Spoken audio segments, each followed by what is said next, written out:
Welcome back, guys. Welcome back. It's your boy DELRAY Richardson, platinum artist, platinum songwriter, Straight Game TV. Thank you for tuning in. I appreciate your time.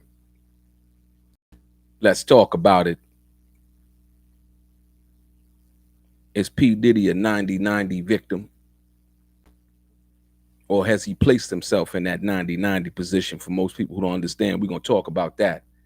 And this case basically resembles another case involving another high profile uh, musical icon, if you will. I'm gonna wait for a few more people to come up in here and we're gonna talk about it. What up, D Jax? Thank you for tuning in, man. I appreciate your time. Wait for a few more people to come up in here. Hopefully YouTube has sent out the Kiss Brown. What's happening? Kicks Brown, what's happening? Let's talk about it. I'm gonna get into some things today, man, because I did a video the other day. Your boy DELRAY, Crystal Hope was good. I'm gonna get into some things today because a lot of people don't understand what I was trying to say and how accurate it was, and so yeah, we're gonna get into it. KS, what you jacking TV? KS, Michael L. Jones, Z Calvin, Brooklyn Outlaw. What's happening? Janine Hollis. Thank you guys for coming in. B. Dot, Eric Davenport, Kimberly Black from Ohio, Columbus, Georgia. Georgia in the house. Brooklyn in the house. New York, California. All of the people that be tuning in from the UK and Africa. Your boy DELRAY. So let's get into it. Ladies and gentlemen, this case involving P. Diddy. Most people don't really understand that this is a slippery slope for everybody involving in this type of thing. Like let's say entertainers, but let's say mainly African American entertainers, right? I'm not here to tell you whether P. Diddy is innocent or guilty. I don't know. I wasn't there. I know there's been allegations alleged by the prosecutor, right? I know that he's now in MDC awaiting trial. Like I said, under the circumstances and what the prosecutors argued, their argument has prevailed. D-Jax, what's happening? Their argument has prevailed in the argument where they believe that P. Diddy is a danger to society or whatever they want to call it. He's a serial abuser and a serial obstructionist, right? And this is what they've come up with, right? So we take that for what this is. But when I look at what's been based, and it resembles another case involving another icon, in the way they proceeded with this case, and that would be none other than R. Kelly. But I'm gonna get into something that I got into the other day, and I'm gonna show people what I was talking about because I bet I can show you better than I can tell you, right? So in R. Kelly's case, they basically in the New York case against R. Kelly got 30 years in New York, 20 years in Illinois, right? And so now in R. Kelly case, in which in the RICO Act, it's similar, right? But the similarities in R. Kelly case is that it's the RICO Act.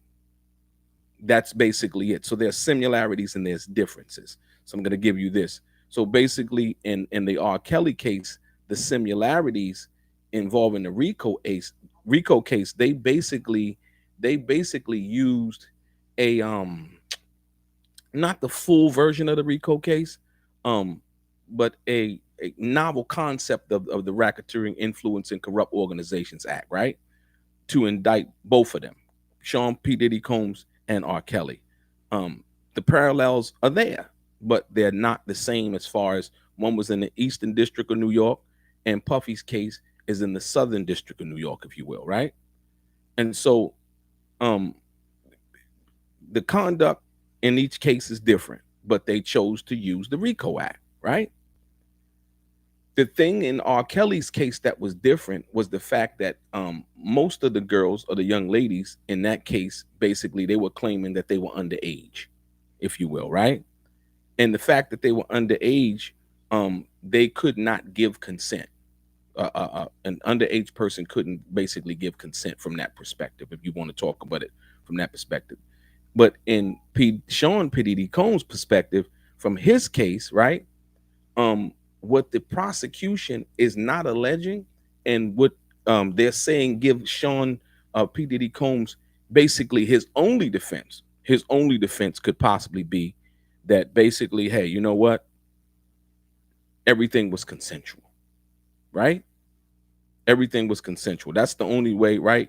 And so when you understand that, you're going to understand what it means. Now, what the similarities also in the case involving that go into the fact that you a celebrity, right? And you meet these various females, various places or whatever, or you are doing a concert and somebody invite, girls backstage to your concert, and y'all go back, let's say these girls are from out of town, and you fly them in, and then y'all have like party after party after the concert, and everybody, and it involves various activities involving having sex, whatever, drinking alcohol, people smoking weed, doing whatever they want to do, people partaking in and saying yes or no to whatever they want to partake in, right? And then all of a sudden somebody says that something was done to them, or they didn't agree with doing a certain thing, and they say, hey, you know what, he did X, Y, and Z to me, right? One must understand that not in just Sean P. Diddy Combs' situation, but in R. Kelly's situation, right? Difference is R. Kelly dealt with minors, child pornography in one case, and in other cases it involved in sex trafficking from that perspective. And so basically the same thing, you flying somebody in, be they sex workers. Now, you would think under certain situations, right? And like I said, I'm not defending Sean Puffy Combs. I'm just dealing with the facts as the case it's presented in the indictment. So, okay, you say, well, if he hired sex workers, that was consensual. They came in to do a job, and they did the job. They were paid for it, right? Now, number one, you would have to show that, hey, that they were paid or they weren't paid. You know what I mean? In order to substantiate, okay, cool. Well, they were doing this. Okay, now another thing, you have to get what, flights, tickets, all of those things that have to be presented as evidence. Now, we've not seen none of those things. All we know is what's being alleged by the prosecution. Do I think Sean P. Diddy Combs is guilty of hitting Cassie? Yes, we've seen that on tape. Do I think he's guilty or has the capability of threatening, coercing, and doing all of those things? Yes, because he has money. Do I think he has the ability to blackball people, to prevent people careers from moving forward, to bribing witnesses? Yes, I do. I think all of those are probable, right? Did they happen? I don't know. You know what I mean? Because I wasn't there. And most of us who are listening don't know. I just want people to really use your brain before you rush in. My thing is to invite critical thinking about certain situations, not how you personally feel about a person, right? You understand what I'm saying? And so when I say that, the other day I did a video and I said something in regards to the bail situation and the similarity in charges between what Tupac was charged with and Sean P. Diddy Combs was charged with. Some people got in their feelings, right? And like I said, I respect what a person's feeling is and what they thinking and so on and so forth. But at the end of the day, now, and I'm going to lay it out because I didn't lay it out a little bit, but I thought people who knew about the situation would know. I wasn't saying that they were the same. The word same and the word similar are two different words. What I meant was, in the Tupac case, when you dealt with the Tupac case, from that perspective, it was, what he was charged with was sexual abuse, sodomy, and illegal gun possession and firearms, right?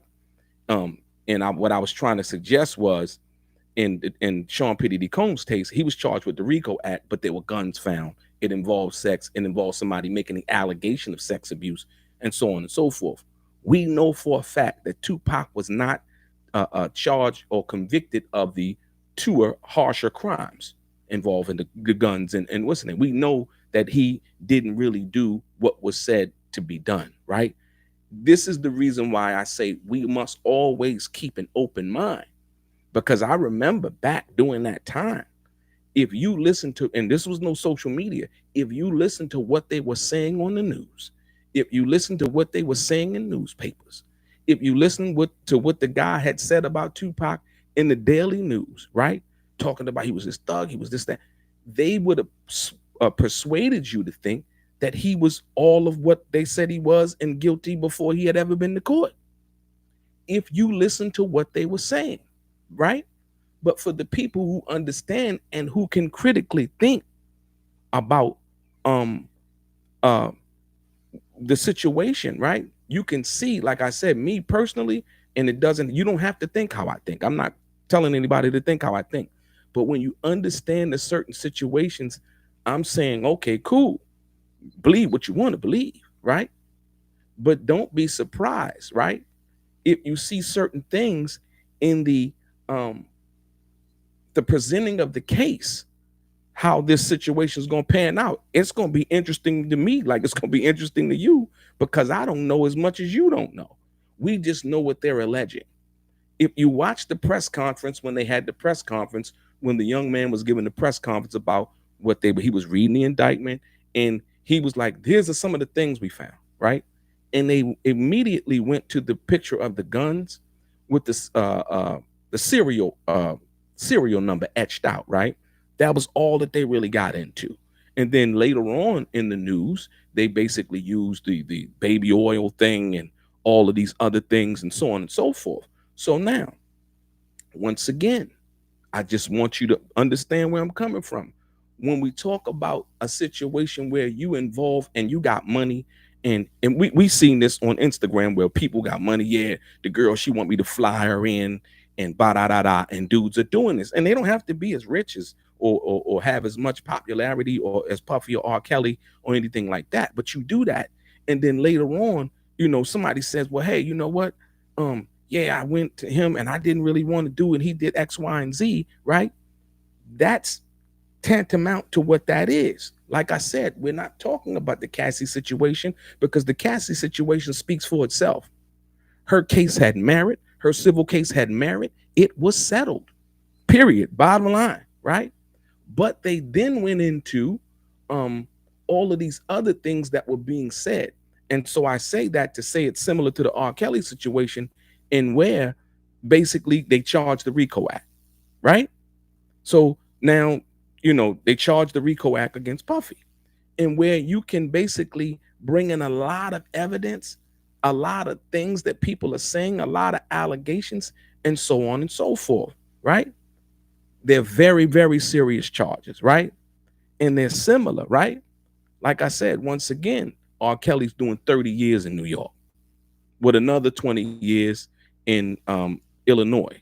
So, like I said, and they're saying that he wielded his business empire and all of those things. But remember, I want you to understand this.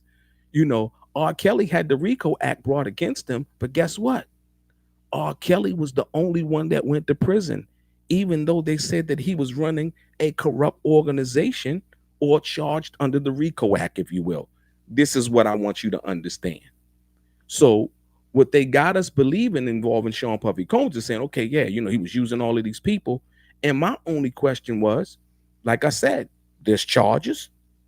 You can believe what you want to believe. You ain't going to tell me what to believe, and I don't want to tell you what to believe. I want you to use your brain and use critical thinking. Now, if they came with the Corrupt Organizations Act involved in this case, as they did in the R. Kelly case, R. Kelly was the only one that went to prison.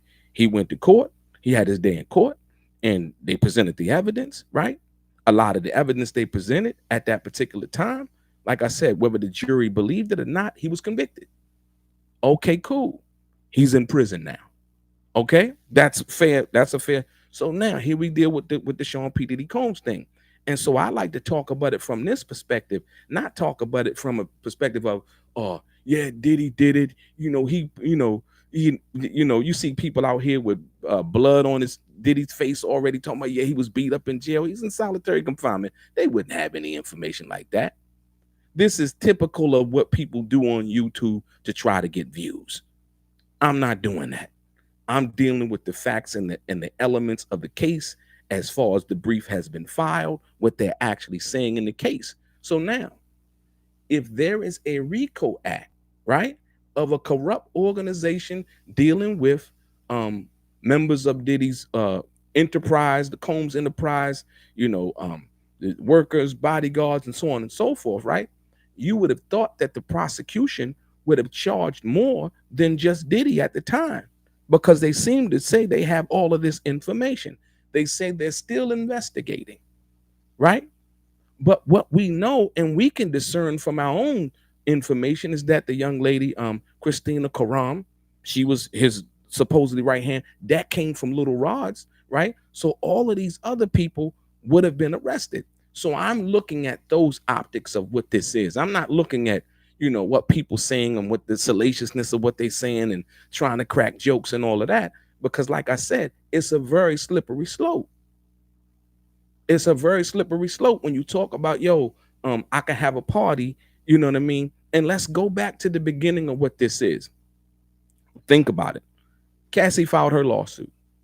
It got settled. Shortly after that, Little Rod filed his lawsuit, which is still being in court, right?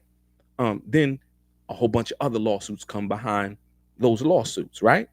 Now, like I said, we know Cassie had a 10-year relationship with Sean Puffy Combs. We know, we seen that tape when he came out. And the funny part was when Sean Puffy Combs came out with that little statement that he came out with, these are all lies, it's a money grab and blah, blah, blah. I never did anything. Right then and there, when they showed that Cassie tape, his credibility was out the door. So now I understand as to why people feel the way that I feel about that situation. Like, dude, he was dead wrong. You know what I mean? He abused that girl. He mistreated that girl, period, point blank. There is no excuse.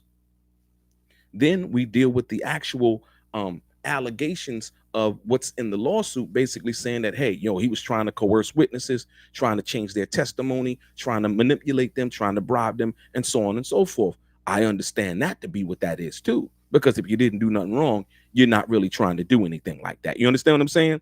So when I say it, those are facts, or should I say allegations, the factual nature of the Cassie tape, but the allegations of what they're saying in the actual brief, right? So my thing is, where are the other people in this situation? Right. Now, I go back to what Tupac was saying in that interview that he did outside of the courthouse when he was charged with that situation. Tupac said out of his mouth, he said, yo, look, I didn't do nothing. Now, we know Tupac from what we gathered in the interview that the young lady had did on Vlad some years later, from the fact that she had went and posed in front of a picture of a mural of Tupac and put it on her Instagram, that it couldn't have been what she said it was at that particular time, because from what we understand, a victim of something that she alleged that Tupac did would not be acting like that in that regards in dealing with Tupac. Fair to say? Yes. From that perspective, how they depicted him in court and tried to do all of those things. So now, understanding that, when he did the interview, he was saying basically, hey, you know what? They said in the indictment when they were charging him that Tupac was acting in concert with some guys, minus the RICO Act or anything like that. This was a one-night situation. So that wouldn't be something that would be alleged in that situation, but that he was in concert. So Tupac was basically saying, well, where they at? Why am I the only one here? You understand what I'm saying? He was asking a fair question because of what they had alleged. Tupac knew he hadn't did anything to the young lady, right? And come to find out later, she understood that too, right? And the jury and the people understood that. That's why he was not convicted of the other charges involving the sodomy situation and the guns, if you will, right? And it was just, touching her on her butt, and which I thought was crazy anyway, but it was like they had to get him for something. You know what I mean? From that perspective. So now, when I say that to say if there's something that's been alleged in any situation involving something like this with the P. Diddy situation as well as the R. Kelly situation, I'm saying, look, where are where all of the other people at? Because if this was a RICO situation, when they go and you produce when you prosecute a mafia case, right? Like when John Gotti and all of them was when they locked them up, they lock up a whole bunch of people because they're basically saying this is in furtherance of a criminal and corrupt organization. And so therefore, if this was in furtherance of a criminal and corrupt organization, where are the other peoples? Not speaking to Sean Puffy Combs' innocence of guilt. I don't know that. I'm just reading from the actual filing of the brief. Furthermore, they have a statement in that brief in regards to what? A forfeiture of a forfeiture clause, if you will, in that case. If you haven't had a chance to read it, then go read it because I like the people to be informed, right? Um, yeah, absolutely. Tupac was no liar. It's not even about that's we're not comparing that. Get your mind out of comparing what he said. We understand what it was from what that was. What I'm talking about is there's a forfeiture clause when you file a case against somebody, it has to be so forfeiture. My thing is this. Okay, cool. You know, forfeit what? Because they say basically Sean Puffy Combs was using the money that he had from his businesses and so on and so forth to coerce and get people to do what he wanted them to do. The only element, and there's been many criminals attorneys who have come on various channels speaking against the defense that he might have in regards to it. Not to say that it is a good defense, but it's the only defense, basically saying that everything was consensual because people were being paid. There was a party, everybody was there, nobody was being held against their will from that perspective, right? Right. So now, yeah, that's what they no that tone. That's what the allegations say. He was abusing women. Did he abuse Cassie? Yes, we seen that. So that's not even up for argument, right? That's not up for argument. I'm not trying to you once again, people are you're stating the obvious if you're dealing with the Cassie situation. Everything else other than that is an allegation. I don't know that. You don't know that. We have not seen that. You understand what I'm saying? I do know that Kim Porter's new book is a New York Times bestseller, and I must go and read that from that perspective. Like I said, once again, I do not know that. I seen the Cassie tape like you seen it.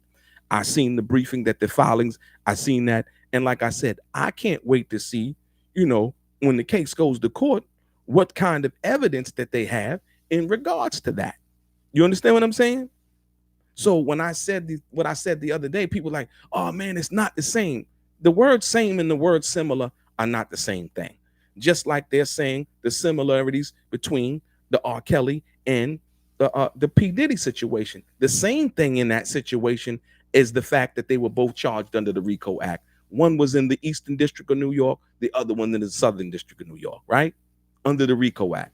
Were the allegations the same? No. R. Kelly's dealt with underage women.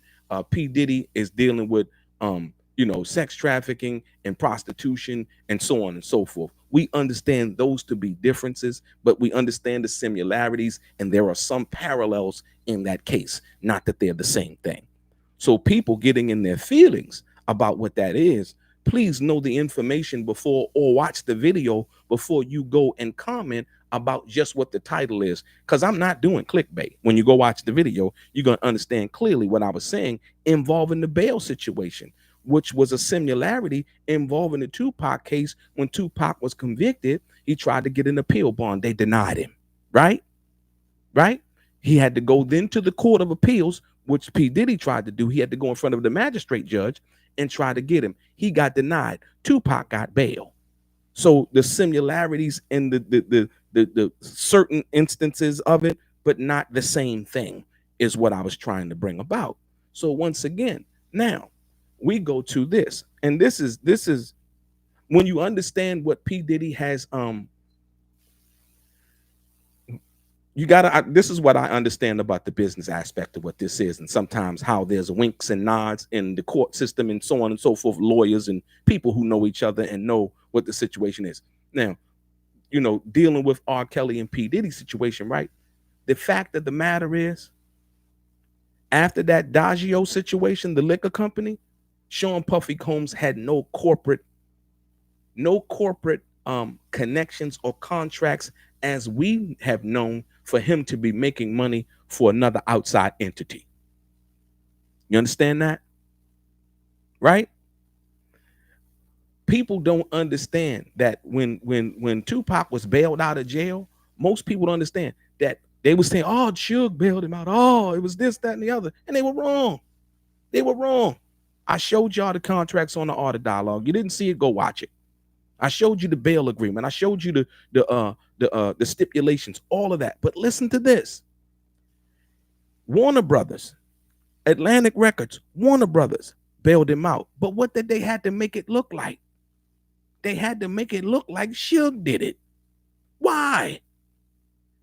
These are the things and the winks and nods that go on in the business, that go on behind the scenes that we don't know about. You understand what I'm saying? Nobody knew that. Back in 95 and 96, nobody knew that Atlantic and all of them put up not cash, but a corporate bond. Get it? A corporate bond guarantee that we would be guaranteed for this money if anything happened. Get it? So like I said, once again, there are certain reasons why certain things happen. People are saying, well, okay, yeah, he's Sean P. Diddy Combs, none of his celebrity friends is whatever. Yeah. You know what I mean? Because like I said, once again, are they on those tapes? And you can't be, and most people got this mixed up. You can't lock somebody up for being on a freak off tape. You know what I mean? If you was at, let's say, when somebody was at, you was at the party, somebody was at the party, and they was participating in that. You can't be charged for participating in that, especially if you didn't know that you was even being recorded on the tape.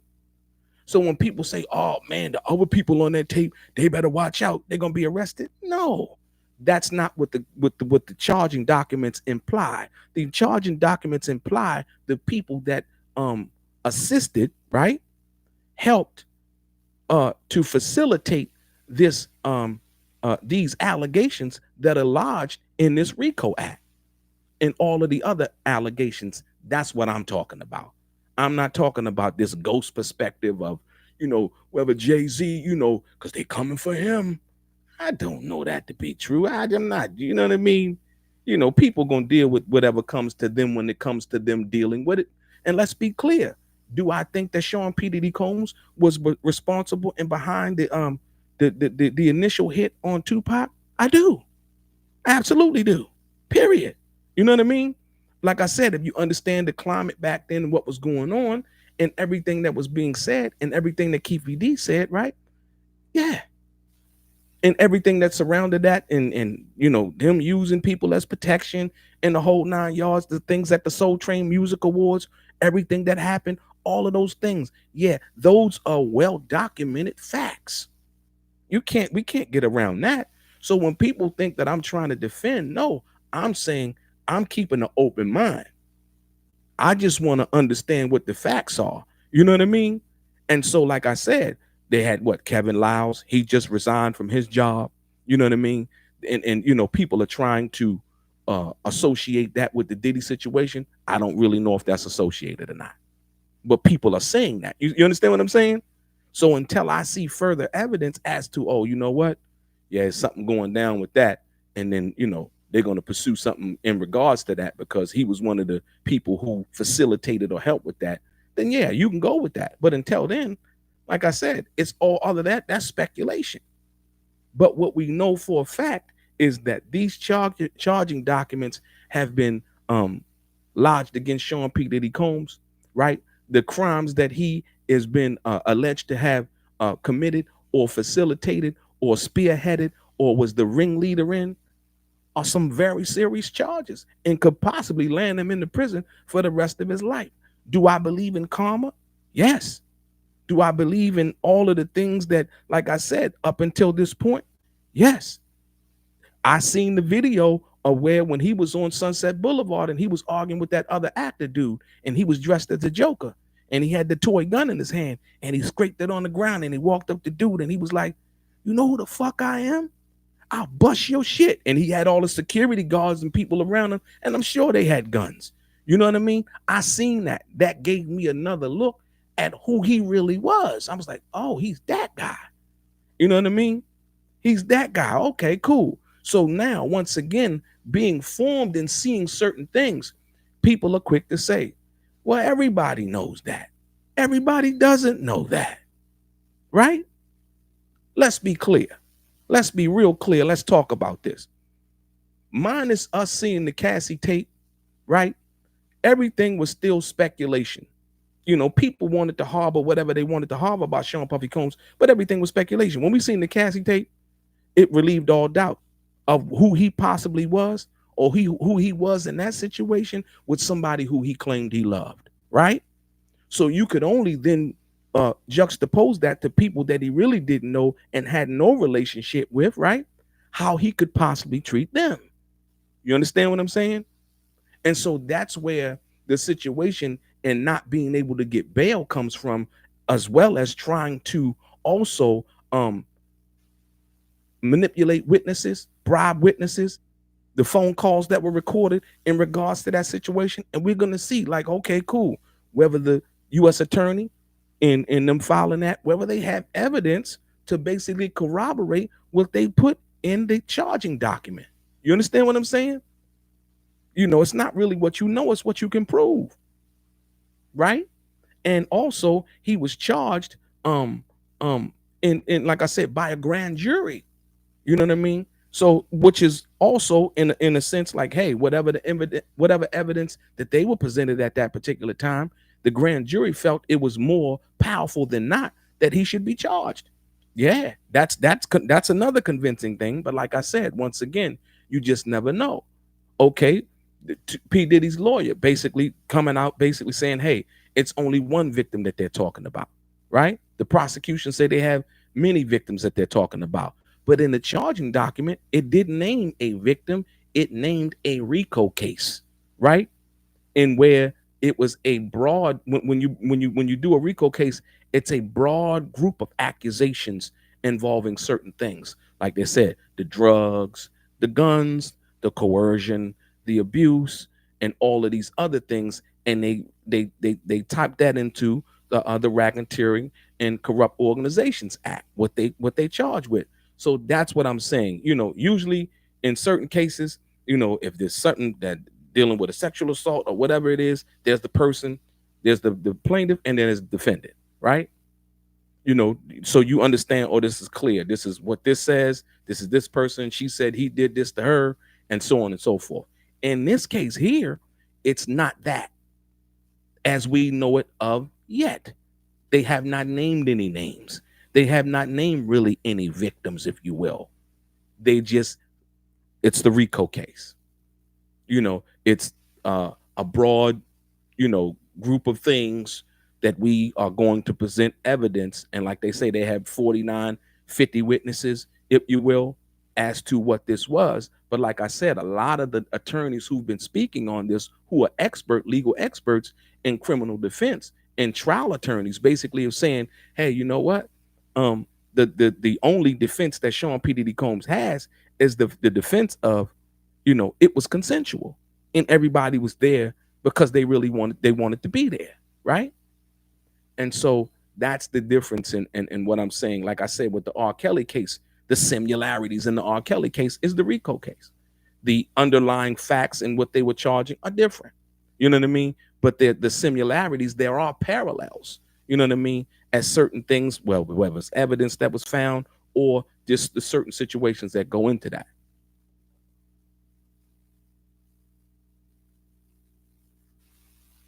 Yeah, he might. I wouldn't know. Like I said, once again, well, it's not that whether you want to let Diddy go. People say that's another thing. When they said O.J. Simpson made bail and Bill Cosby made bail, it's not the same thing. Bill Cosby wasn't trying to manipulate, and see, Bill Cosby's situation involved one person. You understand what I'm saying? In regards to what he was sent to jail for. You get it? And that was the young lady that lived, the woman that was I think teaching at Temple, and then she went back to Canada. See, that situation there, OJ Simpson's situation involved the murder of Nicole Brown Simpson and Ron Goldman, right? We knew who the victims were in that situation. You understand what I'm saying? Okay, cool. That's the difference. So now I can't relate that to Sean P. Diddy Combs' case, because each and every case stands on its own 2 feet, right? Now, once again, had Sean P. Diddy Combs not trying to been calling witnesses or potential witnesses that was going to be against him, he might have been granted bail. You know what I mean? But since they found out that that's what he was doing and presented evidence to the judge in the court, right? We don't think he should be out. And the prosecutor, he had a female judge and a female prosecutor. He can't do what? And you dealing with women victims, and they seen the tape of what he did to Cassie. He don't stand a chance. He don't stand a chance. I mean, you call that what you want to, but like I say, I call it, once again, for the prosecutor in the case. I think her name is Emily Johnson or something like the last name Johnson. The fact of the matter, she said that Sean P. Diddy Combs is a serial abuser. Listen, a serial abuser as well as a serial obstructor, meaning over the years, he has paid people off. The allegations go. Over the years, he's settled various different cases as the situation goes, right? And even in this situation, as the case was being investigated, right, he was still calling people who could be potential witnesses against him, trying to manipulate them and convince them to do otherwise than what actually happened. And the U.S. attorney basically says that they have evidence that he was doing that. Therefore, he was denied bail. That's because of his own doing. That's because he believes his own hype. That's because people around him can't tell him or give him any constructive criticism as to his behavior, because he'd been getting away with it for so long, right? We come to understand now the situation involving everything that has been alleged over the years. We've seen the Cassie tape, and like I said, it wasn't until the Cassie lawsuit was settled that we seen everything come about. Sometimes it takes one victim to stand up for everybody to have the courage to come and stand up. That's just sometimes how it goes, because a person is so powerful, because a person does have so much money, because people around you can't trust them, because they'll sell you out for $10,000 or $5,000. You understand what I'm saying? And from my understanding of it, as a matter of fact, before they even came into court, they said that his lawyer actually said that Sean P. Diddy Combs paid off the mortgage to the Star Island house down in Miami to actually try to show good faith that if, when he would be charged, that he wouldn't run, based on the fact that he had a lot of investments, because having a mortgage on it, you can go and leave and really not worry about it. But he actually paid, I think, $18.8 million to cover the whole mortgage in the Star Island house down in Florida. And that was part of the property that he put up, along with offering his mother's house as collateral to get out on bail. None of that worked. None of that worked. So like I said, once again, when we talk about the facts, people think because you're talking about the facts and you're not leaning towards what they think, well, I think he this, well, I think he that. Well, those are just thoughts. What actually is, we're going to see. What actually they have, evidence they have, we're going to see. Just like we saw the Cassie tape when he offered that explanation on his Instagram account, talking about, yeah, this is a money grab, and all of these allegations and things that are being made against me, people want money. And then what did they do? CNN dropped that tape about with Cassie on it. Like I said, it's best to be thought a fool than open your mouth and relieve all doubt, right? And so therefore, that's what we're dealing with. Like I said, you got other people coming out talking about, well, Jay-Z this, and this person that, and this person this. And like I said, I don't get into the speculation of all of that, because I don't know. What we do know is a fact that there has been a RICO case alleged against Sean Puffy Combs that he's going to have to fight. The fact of the matter is Sean Puffy Combs is now in jail without bail, and not because he can't afford it, but because the behavior that he's shown up until the point that he was charged says that, hey, you know what? The Cassie tape, the recorded wiretap phone calls, the attempted obstruction, the attempted bribery, manipulation, all of the things that they've alleged has prevented him from being released from prison.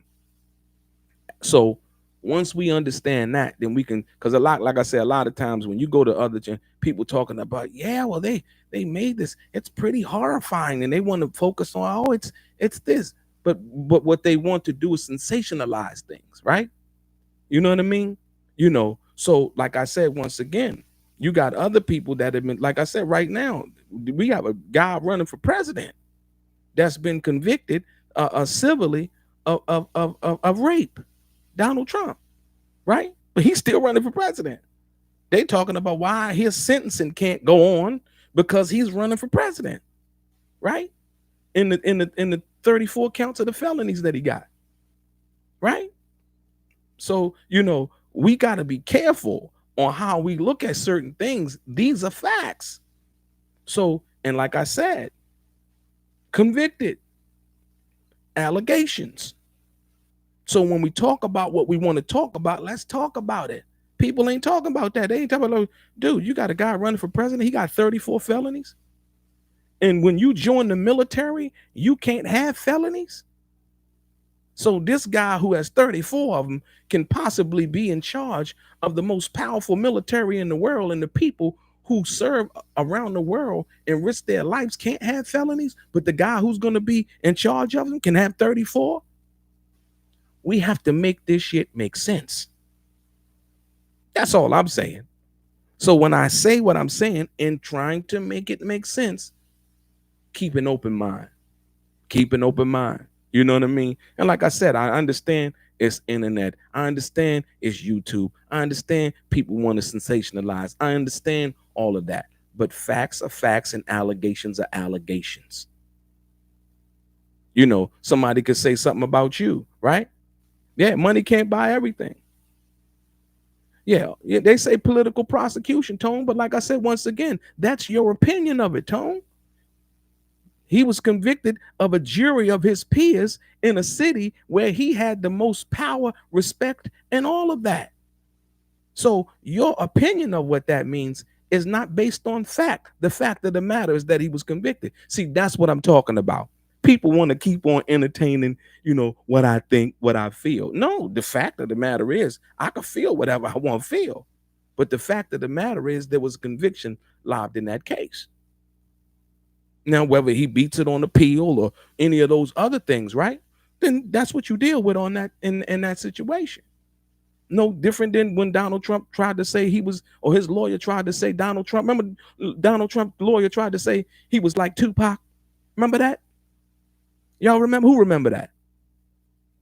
Ain't nothing been overturned. Tone, stop the lying. Don't do that. Right? Y'all remember that? Y'all remember when Donald Trump's lawyer said Donald Trump was being treated like Tupac? Remember that? Right. Why make that comparison? Right? So understand what I'm saying when we talk about facts. You know, they call it cognitive dissonance, right? You know, people want to have this skewed vision of what they view and how they view it when they want to view it that way, and speak heavily on the conviction of what they feel, right? I'm not talking about what I feel. I'm just talking about the facts that are presented. Yeah. You saw that too? Right. Yeah. So now,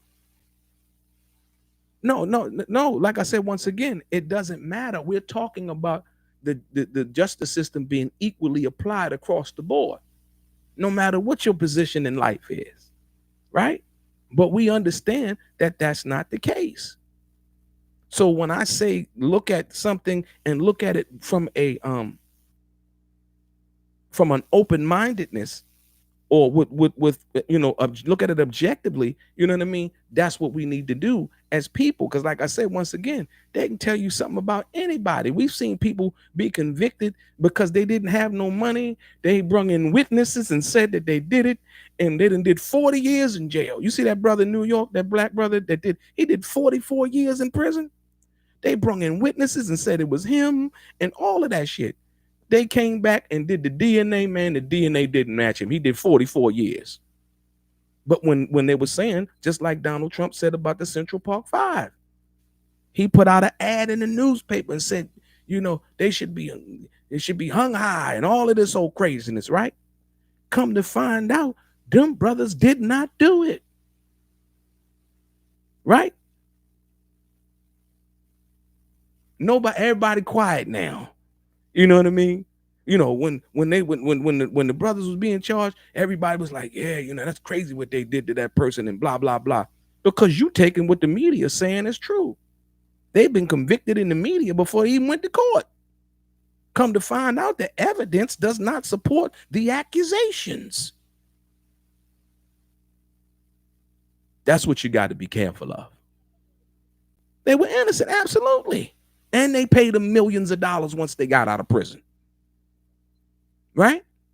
They don't even talk about that. One of the brothers I think he got elected for as a political voted by the people in New York as I think a legislature, one of the legislatures or something like that, or alderman in the ward of a district in New York. Yeah, the same brother that did all that time for something he didn't do. Right? My point exactly. Like I said, and there are plenty of people who are in jail for what they're supposed to be in jail for. Don't get me wrong. But like I said, we must always remain unbiased, right? And listening to what we listening to. It's like, okay, cool. I hear what's being said. Let me see what evidence you got. And then we can move forward with what we think and not all of a sudden be like, yeah, because whatever. Because like I said, you can invite somebody to come to your house or you fly them in because you got a few dollars and y'all party and whatever. And then, somebody have buyer's remorse and say, yeah, boom, because you flew in and y'all made love or had sex or whatever. Now you sex trafficking, and you took her to the store, you bought her a Chanel bag and some what's the Bottega Veneta shoes or purse or whatever else that people buy people, right? And now all of a sudden, here come later down the lines, you have some problem with your girlfriend, and then people start coming out and say, yeah, he did this to me. Yeah, he did that to me. Yeah, I can remember the time that I was with him. I really didn't want to do that either. Huh? Like I said, I understand Cassie's situation. They had a 10-year relationship. He settled it. Right? I understand the Lil Rod situation. He was a producer. He said everything that he said. Then he made other accusations. I understand that, right? People who were in this immediate, atmosphere, whatever, that can be documented. You know what I'm saying? So once again, like I said with the Lil Rod situation, Diddy should have settled that. He playing hardball once again, thinking that his power once again. And Little Rod alleged some of those same things, the intimidation, the manipulation, and all of those things. Dude, if he can pay $18.8 million to pay off the mortgage down in Star Island, man, you better get that man that $50,000 or $100,000, get him sign an NBA and tell him to get the fuck on his way. I guess at the end of the day, let's be clear. Because that Lil Rod situation only then brought more people to come to the forefront. Now the lawyer looking for other people to come and now charge. But once again, when you think that you Diddy and you run the city and you got people that can, you know what I mean? You find yourself in a situation like this. So like I said, once again, by no means am I trying to defend anything that he's done. Like I said, he has to answer to that, and he has to have his day in court with the evidence presented in court that corroborates with the actual brief or the indictment that's been alleged. It's that simple. You, me, or nobody else, and whatever they saying, CNN, CBS, Fox News, and all of this other stuff, we can read the indictment for ourselves. We don't need them to explain it to us. They you know, the saying goes, if you want to hide something from a black person, put it in a book. You know, and I like to ask people all the time, you know, when you're talking and they talking, what was the last book you read from cover to cover? If you want to impress me, what was the last book you read? Put it in the chat. You know, like I said, people, when we talk about being informed and understanding what it is, that's why I read the whole indictment over, like I said, so people can get, if you didn't have it, you can get an understanding of it yourself. You understand what I'm saying? But when we take in information and we want to be the first ones to spout it out and talk about, yeah, you know, because they said that Diddy, you know, because we do that. What we doing? What y'all about? They who's they? Who's they? That shit been something running in our neighborhoods, but they said that he was over there, you know, the other night. And what? They said who's they? Who's they?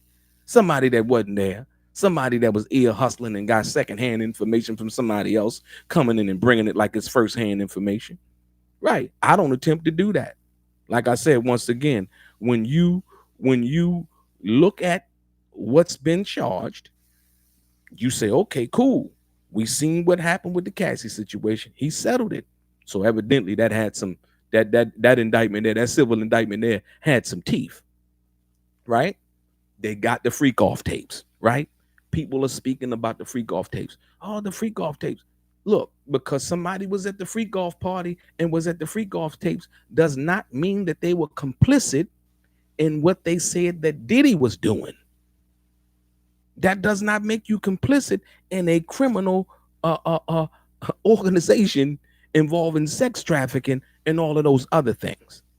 They're basically saying that Diddy was the kingpin or the spearhead of those allegations, if you will, right? There you have it. So people like the freak off tape. Oh, I can't wait to see. They're not gonna let us see who was on the freak off tapes, man. The only person that can do that, possibly, if he did release them, was Diddy, right? You see what I'm saying? And so once again, that's another thing, you know, that is kind of perplexing about this whole situation. Like I said, of course, a lot of people are scared. And does Diddy have anything on powerful people? He ain't got nothing against that. The prosecutor in his case ain't on the freak off tape. The judge in his case ain't in the freak off tape, right? His lawyer ain't in the freak off tape, right? The allegations that have been alleged against him by the prosecutor ain't in the freak off tape. They give a damn about all that. They want the Diddy lawyer wants to win the case, and so does the prosecution. They want to win the case. They want to put him away. They want to make an example out of Sean P. Diddy Combs, just like they made an example out of R. Kelly, just like they made an example out of Bill Cosby, right? Just like O.J. Simpson made an example out of himself, and they made an example out of O.J. Simpson. You understand what I'm saying? So like I said, once again, don't get involved with the bullshit. Don't get involved with the bullshit. And more importantly, at the end of the day, at the very, very, very end of the day, we must reserve our judgment to see what the facts are, not just merely the allegations. Not just merely the allegations. Like I say, they're alleging that people did this, he did that, you know, such and such did this, and you come to find out it's not true. Or you find out that everything that they said that he did, they proved it. Yeah, and he's in jail for the next 20 years. It could go either way. I'm just waiting to see how it goes. Like most people were saying, you know, in the Keefe D case involving the Tupac murder case, right? They were like, yeah, you know, Keefe D lying. I don't believe nothing he's saying, you know, X, Y, and Z and blah, blah, blah, right? Like I said, I can only take Keefe D at his word. I can only take Keefe D at when he was trying to obtain his freedom, he did a proffer agreement. And in that proffer agreement, it said certain information that you give us must be true and must be this. I'm not going to sit there and say, oh, because I believe that he lying. Oh, because that's just what I feel. That all of a sudden that he, what? That my feelings ain't got nothing to do with what he just put in that piece of paper with these people. What he signed with the United States Attorney's Office ain't got nothing to do with what I feel. I'm reading the document. Oh, this is what he said? Well, this is what he meant when he said it. Anything to the contrary? Yeah, absolutely. Rain G4. Thank you, man. I appreciate that. Yeah, some people act like they don't know what's the name. But like I was saying, when somebody goes into the government and they go and they say they do a proffer agreement or they testify to the government, like I said with the Keefe D situation, he did a proffer agreement, right? I don't know nothing about what Keefe D did or was he involved until I seen the murder rap DVD. I never knew nothing about Keefe D, to be perfectly honest with you, right? Until he came out and Greg Cady and them brung that tape out with him saying, yeah, if y'all don't bullshit me, I won't bullshit y'all. Okay, I'm listening. You got my ears now. What happened, man? Oh, yeah, I was in the car, and this what happened and blah, blah, blah. And then to come to find out, he did a proffer agreement. Now, all of a sudden, you got people in the blogs talking about, I don't believe that. He lying and he signed paperwork. Oh, he lied. He just lied to them. Oh, you know that now. So you know what his intention was when he signed the proffer agreement based on what he was facing at the time that he signed it. He decided to get out of trouble. Well, okay. Well, it's believed that everything that he said in the proffer agreement is true for whatever reason he signed it, right? And that can be held and used against him outside of what he said in the proffer agreement. It's just that simple. That ain't got nothing to do with my feelings. That's a fact. A material fact that's in black and white, duly signed by the government and Keefe Dwayne Davis. Right? So once again, like I said, people will try to twist it, get you to believe what they want to believe. I'm looking at what's the evidence before me. If the light is red right now, it means stop. If the light is green, it means go. If the light is yellow, it means slow down. If the police catch you running a red light and they catch you and they got you on camera, you can't then say, well, I ain't see it. Ignorance of the law is no excuse. Right? And they might cut you a break if you're respectful. You know what I mean? And say, hey, officer, yeah, you're right. You know what? And they say, man, hey, you know what? I'm going to give you a warning this time. Thank you. I appreciate your respect, and so on and so forth. A lot of times how you conduct yourself, right? And a lot of times it ain't got nothing to do with that. They're giving you a ticket anyway. They're trying to make that quota tonight, or whatever that may be. So like I said, once again, in the same situation involving the P. Diddy case, it's a very slippery slope. When we talk about charging somebody with something, believing that they're guilty, or because we harbor our own personal views and perspectives in regards to what that is, right? And so when you understand that, you get the big picture of what that means and what that consists of. I wanted to read y'all something, man, because this hit me in regards to let me see if I can find it. Let me see. Yeah, I can't find it right now, but like I said, more importantly, I'm gonna do a video on it. Is what I'm gonna do. I'm gonna bring the, because I like to bring the information to you, because a lot of people won't do the research. Even if I tell you about it right now, a lot of people won't do the research. They won't do the research to what it is that's going on, and that the information that I'm imparting to them right now. But like I said, for the most part, most of you guys have the ability to be able to read the indictment. And like I said, one of the things that stuck out to me was a forfeiture. I'm like, forfeit what? What does he have to forfeit? It wasn't like P. Diddy was running a pimping and pandering organization, right? And where he was actually sending out girls to get money, and the money that he was making from them, he was actually then going and buying stuff, houses and cars and all of that stuff. He already had all that stuff, right? You know what I mean? And so that was the reason why it was kind of confusing to me as to what was being said or alleged in the brief. You understand what I'm saying? In the charging documents, if you will. So that's the thing that, and like I said, they didn't say anything about it being a non-consensual, because like I said, for many expert defense attorneys who've spoken on this basically have said that, hey, you know what? Well, Diddy does have one defense, and he can basically say everybody was there because they wanted to be there. It had nothing to do with, whatever else the prosecution is making up. You know what I mean? Rain 4, thanks, man.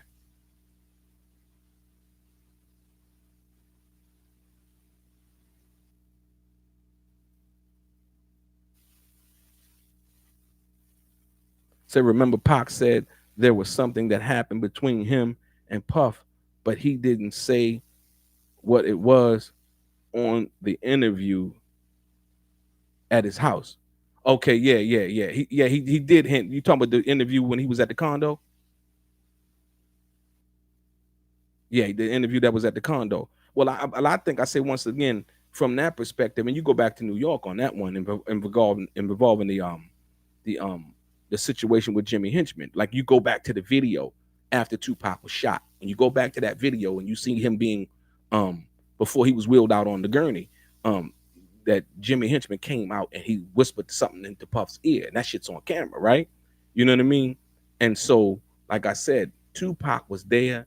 Tupac knows what happened. He knows what feeling he had. You know, you could anybody else could tell me anything they want to about that. Their feelings about what they feel about that. It really wouldn't matter to me.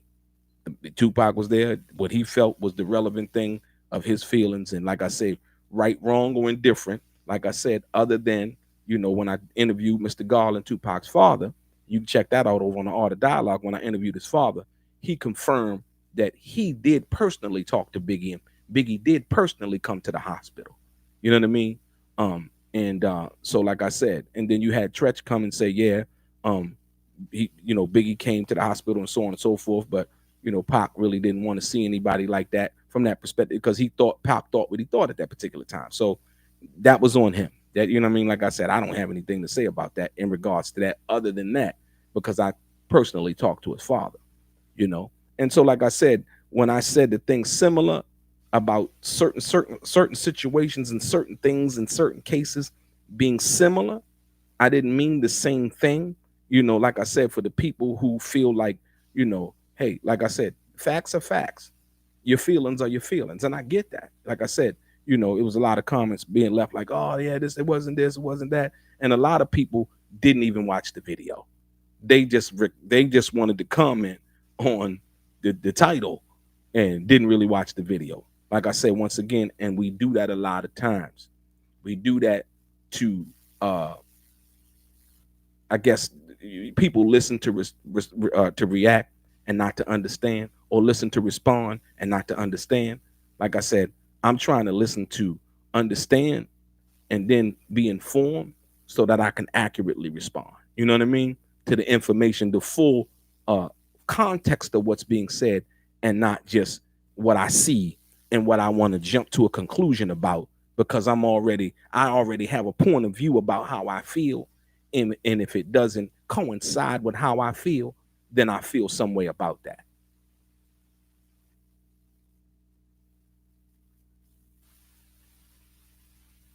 Yeah, absolutely. Yeah, that's what I'm saying. You can't, like, Tupac already explained how he felt about the situation that he was involved in. So like I said, I won't even go there. Like, yo, he said what he felt, he said what he thought, and you know, from what I understand, okay, cool, that's how he felt. You know, not gonna go there. You know, like I said, in what I think that he in the last interview that he did um with the brother, I forgot his name, I can't think of his name right now, but he said that I possess his soul, his and Puffy's. You know, Biggie know how much I tried to help him before he got on, how much I gave him the rules to the game, you know, and so on and so forth. So I believe from that inference of what he was saying that he was kind of hurt. You know, he felt like, you know, that, you know, they should have warned him or whatever, whether they could have warned him or not. Who knows? But his feelings were valid in that situation. And so, like I said, you know, with this Puffy thing, man, we're gonna see what happens.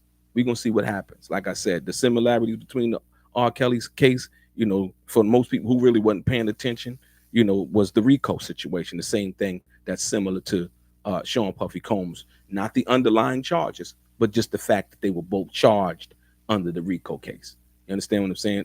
R. Kelly's situation was totally different and separate from the charges that P. Diddy, some of the charges that P. Diddy, you know, are charged under. Like I said, once again, and so, like I said, certain elements, the guns, sex, and all of those things, was what I was saying in regards about the Tupac, like the guns that they found in the Tupac hotel, the sexual allegations that being charged, the bail denial, and all of those things were kind of similar. Not that Tupac had any, not that they were the same, not that, you know, it was something that, yeah, no, that's not what I was saying.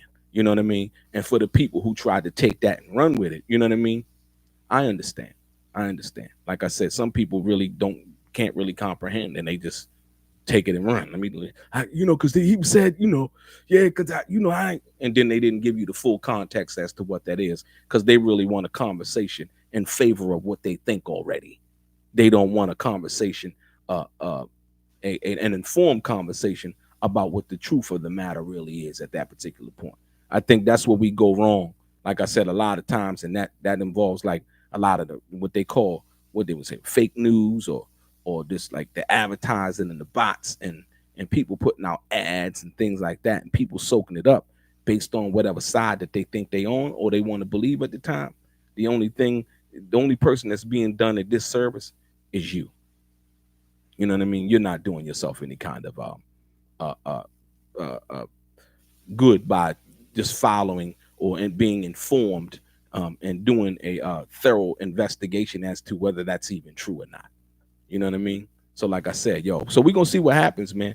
I just had to come to you guys, man, and you know, go live and talk about this, because I think it's really, really important, as to, you know, how people think. Yeah, and it's very important that, like I said, we protect ourselves, we protect our minds, you know, and we do our own research and do our own investigations before we go and believe what the mass media is telling us to believe. You know what I mean? We have to do that. We have to do that. Like I said, once again, and if we don't, then we're in trouble. We're in trouble. You know, like I said, only the facts. All I want to see is the facts. I don't care what nobody's saying. I don't care how you feel. What are the facts involved in this situation? What are the corresponding facts to the allegations, and how do they fit in? And we'll see for ourselves with a jury of whoever's peers, right? Come back and say, hey, you know what? Guilty, not guilty. And sometimes it ain't even based on that. Sometimes it's who can tell the best story. Unfortunately, like I said, your boy DELRAY, yeah, straight game. Thank y'all for tuning in, man. Appreciate you. Appreciate the donations too. One love.